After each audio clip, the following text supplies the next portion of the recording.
Somewhere between Friday night and Saturday morning, while America was busy arguing about a frozen rollout nobody asked for, a city woke up to a single word looming over its skyline. One word, no artist name, no release date, no label logo, no fine print. Just 6 letters punched against a clean background, lit up like a verdict the culture didn't know had already been delivered. Giant. And the second commuters started snapping it on their phones, the second the photos started ricocheting through group chats, the second the timeline realized this wasn't an ad for sneakers or a streaming service, the entire internet did the same thing at the same time. It stood up. Because in the language of this rivalry, in the dialect this generation of rap actually speaks, billboards that big, that quiet, that unbranded only ever mean one thing. The man Drake spent the last 24 months praying would stay locked in that studio is reportedly stepping back out into the open.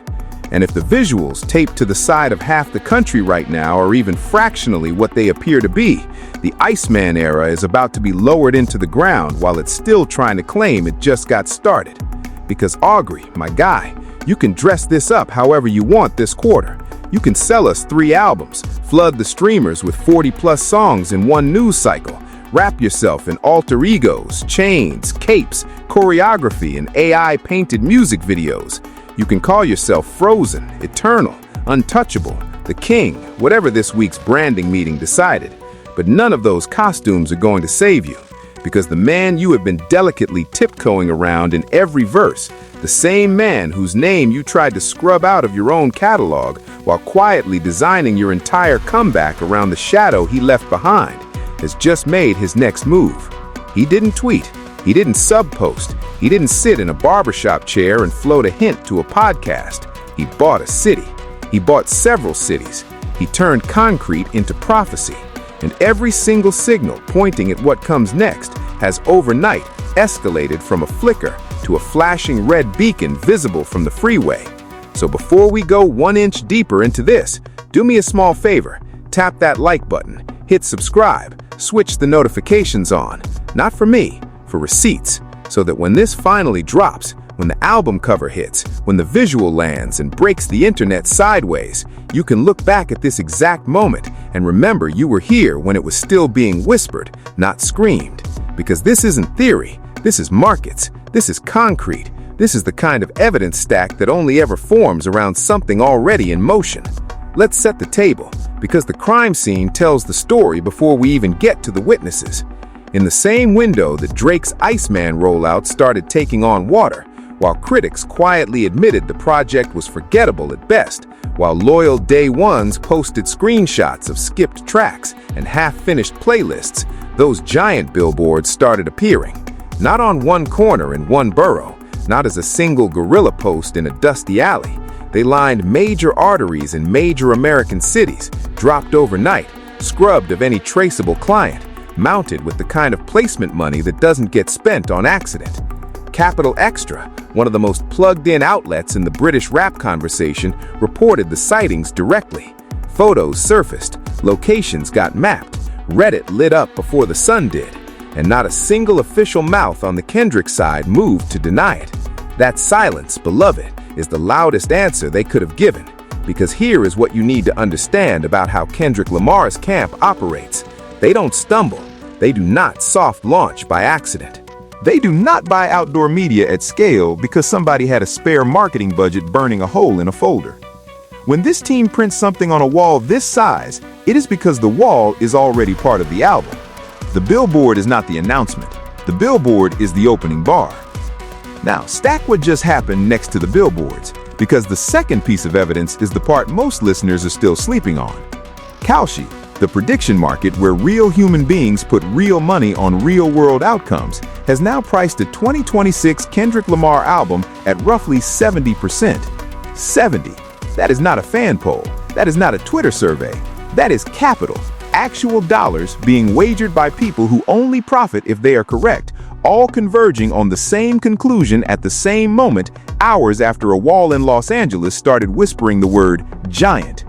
Read that number again slowly. 70%. Hear what it refuses to say. The market is not guessing. The market is not hoping. The market is pricing inevitability. And when the spreadsheet-bound side of the internet starts agreeing with the message scrawled across a freeway, you are no longer looking at a rumor. You are looking at a release date sitting in somebody's calendar, waiting for the right hand to pull the cord. Prediction markets do not move on vibes. They move on patterns. And the pattern they are reading right now is the same one fans have been quietly assembling for months.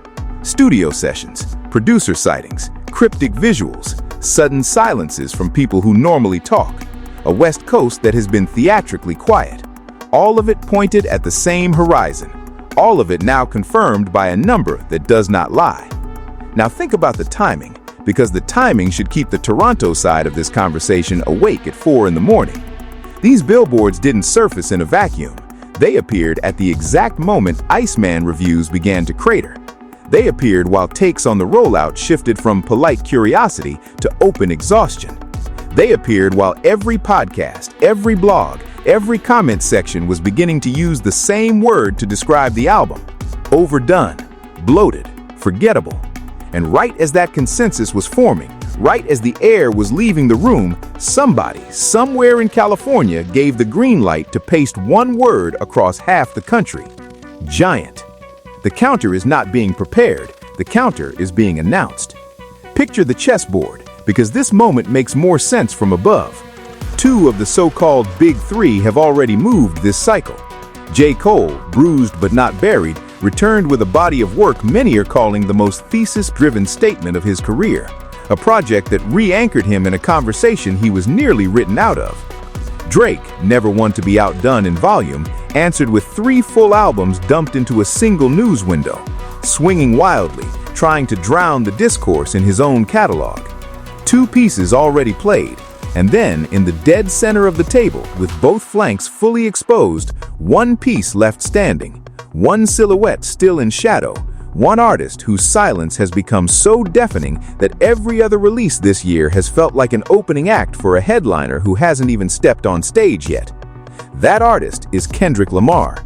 And every signal we currently have, every photograph, every market move, every cryptic frame of footage, every studio whisper, every uncredited billboard mounted in the middle of the night is pointing in the same direction. He is not resting. He is not retired. He is not on a beach somewhere catching his breath after the cycle of his life. He is loading. Look at the testimony piling up. Producers connected to the project have been seen in and out of sessions with a frequency artists reserve for their farewell tour. Engineers in his orbit are going dark on social media the way they always do, 6 to 12 weeks out from a real release. Longtime collaborators are reportedly being told to hold dates. Reddit album theory threads are no longer treating this like a fantasy. They are treating it like a release calendar. Some are pinning Giant to one of 3 labels: an album, a single, a tour. And if you have followed this artist for even one full era, you already know none of those 3 options is small. None gets printed in white text on a 30-foot wall, unless the wall is the first frame of a much larger trailer. And then, of course, there's the part the West Coast has been quietly waiting for, the GNX anniversary. We are 1 year out from the surprise release that froze the internet in real time. The album that arrived with no rollout, no countdown, no warning, and instantly bent the year around itself. 1 year out from the moment Kendrick reminded everybody that he does not telegraph, he detonates. And the chatter circulating in the deeper corners of the fan base right now is impossible to ignore. Reddit threads are openly speculating that Giant could be tied to a GNX anniversary moment, a reissue, a deluxe, a live film, a second wave, or in the version of this story everybody is secretly playing for, a sequel to the Pop-Out itself, a Pop-Out 2. A Compton-anchored, citywide, region-uniting event that takes the spiritual blueprint of the first one and scales it into something the genre has not seen in a generation. And if even a sliver of that theory turns out to be the truth, every artist who has been subtweeting, swinging, hinting, or hiding behind a lawsuit for the last 12 months is about to find out exactly what it feels like to be standing in the wrong stadium when the home team takes the field. Now, the skeptics are already typing, "I hear you. It's just a billboard. It's just an ad. It's probably a random brand campaign." Listen, and I need you to actually hear this. Random brand campaigns do not appear in multiple American cities at the same time under the same single-word headline, scrubbed of any client identifier, the same week a prediction market starts pricing a Kendrick album at 70%. That is not coincidence. That is choreography. The same kind of choreography that turned a wrapped hand at the Grammys into a worldwide guessing game. The same kind that turned a low-budget walkthrough video into one of the most replayed visuals of the decade. The same kind that turned a halftime show into a sermon and a backyard concert into a regional alliance summit. This team does not advertise. This team telegraphs. Now stack the billboards on top of the markets, on top of the cratering reviews, on top of the GNX anniversary, on top of the silence, on top of the studio sightings, and ask yourself the only honest question left on the table. What does giant actually look like in the hands of the most strategic mind in modern rap? Because when this artist uses a word that big, on a wall that big, in cities that big, in a cycle this loaded, he is not naming a song. He is naming a stake. He is planting a flag in the ground and daring every other artist in the conversation to pretend the flag is not there. And let's not pretend we don't know what this means for the man currently trying to convince the culture he is cold-blooded, untouchable, frozen at the throne. Here is the part that should keep Drake's entire camp staring at the ceiling tonight. By every visible read of the situation, Kendrick wanted Iceman to exist. He wanted Maid of Honor to exist. He wanted Habiti to exist. He wanted all 40-plus songs released, archived, streamed, and burned into the cultural memory before he made a single move of his own.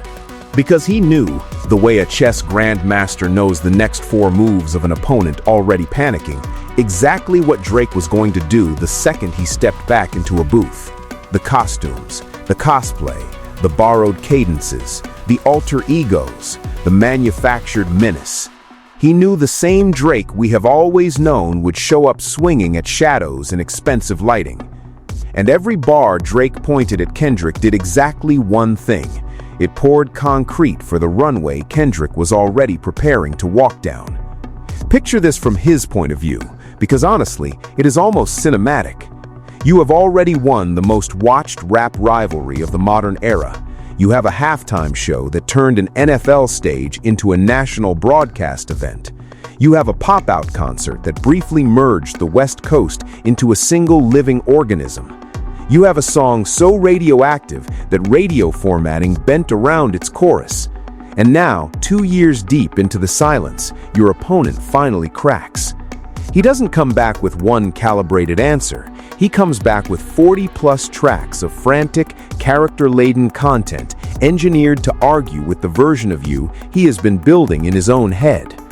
You don't get angry. You don't respond directly. You let him talk. You let the streams pour in.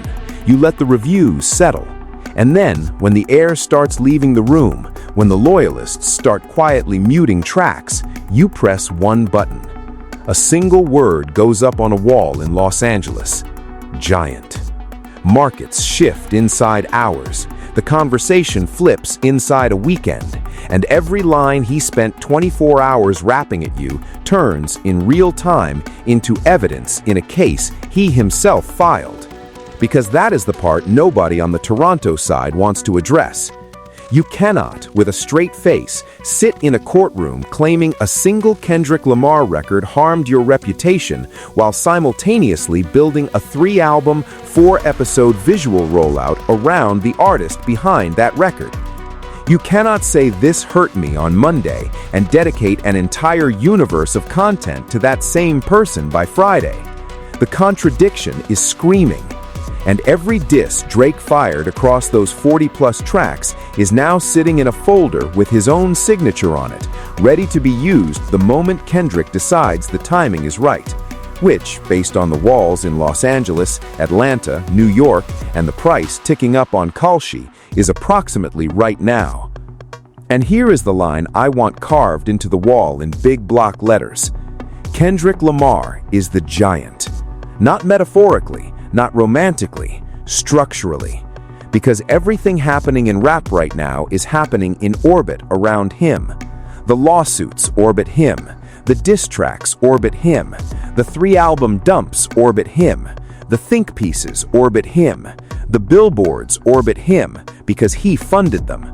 Strip Kendrick out of this cycle and the entire ecosystem collapses into background noise. Strip Kendrick out of Iceman and Iceman does not exist. Strip Kendrick out of every angle of this conversation and you are left with a frozen mannequin staring at himself in a mirror, screaming at his own reflection. The reason every other artist is moving in straight lines this year is because the giant in the middle of the field has not moved yet. And the second he does, every straight line bends around him. Listen to the rollouts of the last 2 years honestly, with no team allegiance, and tell me what they sound like with that artist removed. They sound like a room full of people debating a man who is not in the room. They sound like footnotes waiting for a thesis. And the second the thesis lands, every one of those footnotes ages overnight. Some into context, some into evidence, all of them into proof that the center of this story was never the man with the loudest rollout. The center was always the artist quiet enough to let the noise indict itself. Now, the loyalists are already loading the comments, I see you. But the streams, but the chart positions, but the day one totals. Listen, when an artist releases 40+ songs across 3 projects in 24 hours, streaming totals are not a victory, they are a side effect. You quadrupled the surface area. Of course the catalog spikes. The math has to bend toward you for a week. But streams are not respect. Streams are not impact. Streams are not a culture-shifting moment. The real metric, the one nobody can fake, is the one that shows up on the 30th day, when the dust settles and the only honest question left is whether anybody is asking for a second listen. And right now, the dominant emotion around Iceman is not awe, it is fatigue. The album did not detonate, it deflated. And that is the exact emotional climate a man like Kendrick Lamar lives for, because exhaustion is the perfect soil for a reset, and resets are the only currency he has ever traded in. And let's bring the markets back into focus, because the financial story matters more than most viewers realize. When Call Sheet prices a 2026 Kendrick album at roughly 70%, that is not a feeling, that is consensus. Hundreds of private decisions by people staking their own money, all landing on the same conclusion.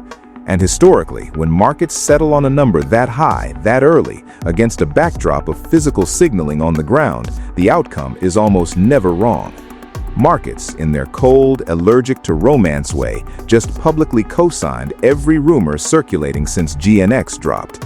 The album is real, the album is close, and the only remaining variable is whether it lands as a single, an album, a tour, a film, or all 4 at once on the same Friday morning. Now stretch that scenario across the GNX anniversary, the Pop Out 2 theory, the Compton rumor mill, the West Coast lining itself up like a community waiting for its parade, and picture the launch. 1 word, 6 letters, painted on the side of the country. A landing page with a countdown, a surprise listening event in plain sight in Los Angeles, a regional alliance reactivated overnight, and every artist who has been throwing subliminals, filing legal paperwork, or hiding behind a feature credit suddenly forced to react to a project that was already finished before they knew the rollout had started. This is not a comeback. This is a controlled demolition. And there is one detail that should not be overlooked, because it might be the most telling in the entire stack. Nobody from the Kendrick camp has spoken. Not a tease, not a tweet, not a podcast appearance. The silence is total. And in this game, that level of silence only exists when the work is already finished. Talkative artists are still writing. Quiet artists are already mastering. The deepest silence always comes from the booth that just hit print. So when Drake's team is staging press cycles and pushing alter egos in interviews, while Kendrick's team is doing absolutely nothing except letting 1 word appear on walls overnight, you are not watching 2 artists trying equally hard. You are watching 1 artist still fighting for attention and another letting the city speak for him. Think about the word itself for a moment. Giant. Not loud, not flashy, not a phrase, 1 noun. A noun that defines scale by its mere existence, a noun that does not need explanation, a noun that places the artist behind it automatically in a tier above whatever cycle is competing for oxygen. There is a reason this word was chosen, and not coming soon, or KL7, or anything more specific, because specifics invite debate, specifics invite spoiler culture, specifics invite leaks. Giant invites only one response: awe. And awe is the climate every great cultural moment is built inside. So let's land the plane. J. Cole moved. Drake moved 3 times, frantically, like a man trying to fill an empty stadium with smoke. There is one piece left on the board, one silhouette, one name. And every single piece of evidence we currently have, from the billboards stitched across American skylines, to Kaushi pricing the album at 70%, to the cratering Iceman reviews, to the GNX anniversary clock counting down, to the Compton theories, to the deafening team-wide silence, to the producers going dark on schedule, to the West Coast holding its breath in formation, points in the same direction. He is coming. Soon. With something his own camp has not even had to name out loud because the wall already named it for them. And when this thing finally lands, whether as a single, an album, a tour, a short film, a pop-out sequel, or something nobody has even guessed yet, the comparison is going to be brutal. On one side, 40-plus songs of defensive, alter ego stuffed content from an artist who does not know what he wants to be from one project to the next. On the other, one surgical move from the most strategic mind in modern rap, dropped into a cultural moment preheated and preceded by the very rival who spent 2 years trying to outrun him. That is not a fight. That is a coronation with a cleanup crew already booked, a victory lap with the trophy already engraved, a finishing move telegraphed so far in advance the loser cannot block it because he himself laid the bricks of the runway. So, Aubrey, because I already know somebody on your team will eventually run this clip back, I'll keep the closing brief. You wanted this. You begged for this. You released 3 projects, 40-plus songs, and a publicity machine engineered to provoke one specific man into the open. He's open now. You can't sue your way out of what's coming. You can't subpoena a chorus. You can't litigate a bridge. You can't ice out a billboard the size of a city block. You held the door open, waved him in, and handed him the keys on the way past. Whatever Kendrick drops next, and based on every visible signal, it is already mastered, sequenced, and waiting for the green light. It is going to land in a culture you yourself just oversaturated and fatigued. The runway is paved, the wall is painted, the signal is already painted across the open sky. Now I want to hear from you. Drop a comment and tell me what Giant actually is. Album title, single, tour name, pop-out sequel, GNX anniversary event, something we haven't even guessed yet? When do you think it lands? How brutal does this next chapter get? Does he name names this time, or does he let the music do every ounce of the talking the way it did last cycle? Smash that like button, hit subscribe, ring the bell, and stay locked in. Because the second any of this becomes official, you are going to want to be in this comment section, not staring at somebody else's screenshot. The Iceman era is melting in real time. The Giant is at the door. And if the markets are right, and the walls are right, and history is right, we are all about to witness one of the most defining cultural moments hip-hop has handed us in a very long time. Stay close. Don't blink. Don't tap out early. The next chapter starts the moment he says go. And when it does, the timeline you scrolled past this morning will not be the same timeline you scroll back to tonight. The Big 3 is becoming the Big 1. The runway is paved, the signal is up, the walls are painted, and somewhere in a quiet, locked room with no cameras, no leaks, and zero margin for error, a pen is already moving across paper. The next chapter of modern rap is being written one perfect bar at a time. Mark every single one of those walls.